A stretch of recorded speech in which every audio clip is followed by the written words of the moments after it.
Hey guys, so today's video is going to be on college advice for freshmen. I am a senior, so I feel I can give some pretty good advice, and if you're interested, then just stay tuned. Okay, so I have all my advice written down right here. The very first thing I have is study habits. I said study habits specifically because in high school, I always have this conversation with people. It's like when you come into high school, you get by. When you get to college, it's a whole another environment. So definitely focus on study habits. Your high school study habits may not work in college, so definitely for me I had to tweak and change things and I just got by in high school. I didn't really have to put like a much of an effort, but I talk my hand so much. So definitely change your study habits because most likely it will work in college.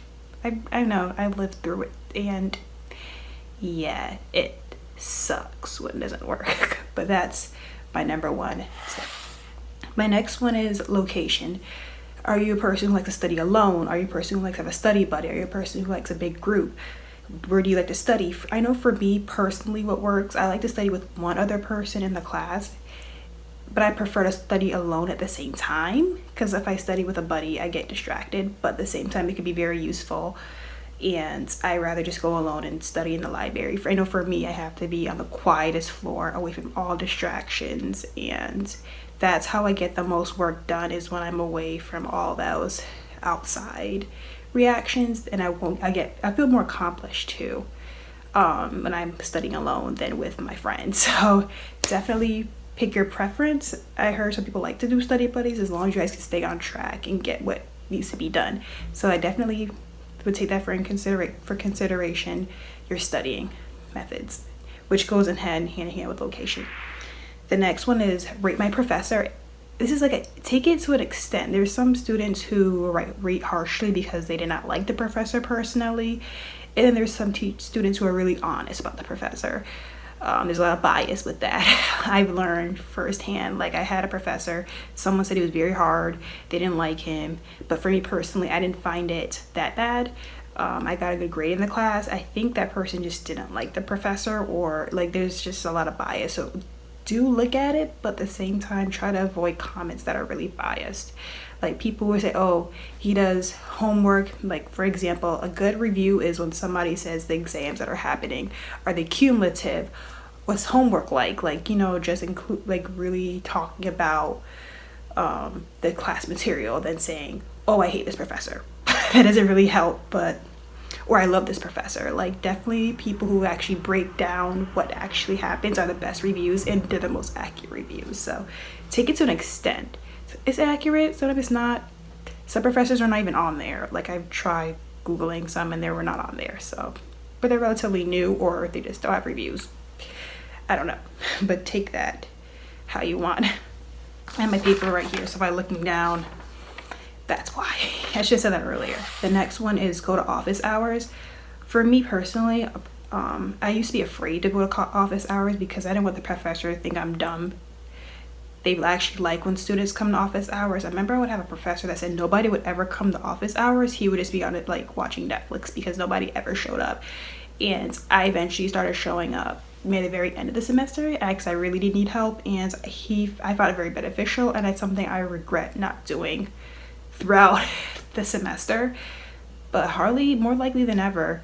And then the professor will recognize you in class. They'll seek you out in class. They'll put more of an effort into what you're trying to solve in a question if you don't understand it, and they'll more likely help you. Remember, I had a professor, I didn't do so well in the first exam, but he said if I did better on the second exam, he will make that way heavier than the first exam. People who do not go to office hours do not have that option, so it was very, very helpful. I passed the class and everything. So, and it just shows that you care, which actually goes with another one. Definitely raise your hand in lectures. I'm not saying throw it up all the time, but just seeking, even being in the front and being very attentive and paying attention. I also had another professor who would always stare at me, and I asked her, I've always noticed that you're always making eye contact with me. I talked to her about it, and she said, oh, I just want to make sure you're okay, because you look attentive, you're always paying attention, and I just want to make sure you're fine with the class material. So that was a really interesting answer, but because I just always was wondering. but definitely try to make yourself like you care. Like, you go to office hours, ask questions after class. I know for me, I don't like asking it during class. I'll ask after, or if there's time before, I'll talk to them one-on-one, because I just feel more comfortable. It just goes down to how comfortable you feel and how big the lecture is, because if it's like a big lecture hall, I'm not gonna do it. But if it's like a small, depends how I'm feeling that day. But I recommend that. That's like my best tip actually out of this. I have another good tip coming up, so yeah, that helps. The next one I have, which helped me get out of like really increase my GPA overall throughout college, was reading the material before and after class. I remember I wasn't doing so well in a class because I would go to lecture and I would wait till nighttime to review the notes, and it's not fresh in my head, so I'd have more questions and more comments because I wasn't reviewing it after class. So if you can, read before, read after, in between, whenever I know some people have schedules back to back to back, like right after all your classes, because it helps, it reduces confusion, it reduces less comments, and it makes you able to practice more. I know for me, when it comes to math, which I'm taking a math course this semester, I will be reviewing my problems like right after. I know I have another class after, but I have like a little window so I can like go to the library and review it. Less confusion, it's more fresh, you can practice more, and when the exam comes, you're prepared. So that really does help a lot. So definitely try to make time. That's like the best advice actually, besides the other one that I've ever received. It has helped tremendously throughout my college years. Even as a senior, I still use that tip. So I recommend it. Yeah, my next tip is balancing social life, it also goes hand in hand with time management. For me, I've always had a job in college. I'm probably my freshman year I didn't work, but I've always had some kind of like, I had to work part-time besides freshman year, like I said. So I'd always balance my job with school. Is very, very difficult. I have 2 jobs. So I do have days off where I will just like, even though I'm tired, even though I'm just, I don't want to like do schoolwork, I make time for it, because I know in the end, especially for me, I have a lot of motivation to graduate in May and get my degree. And what has been pushing me throughout the rest of my years in college, sophomore, junior, and senior with a job, is thinking about the outcome, thinking about how great my GPA will be, and a lot of other things.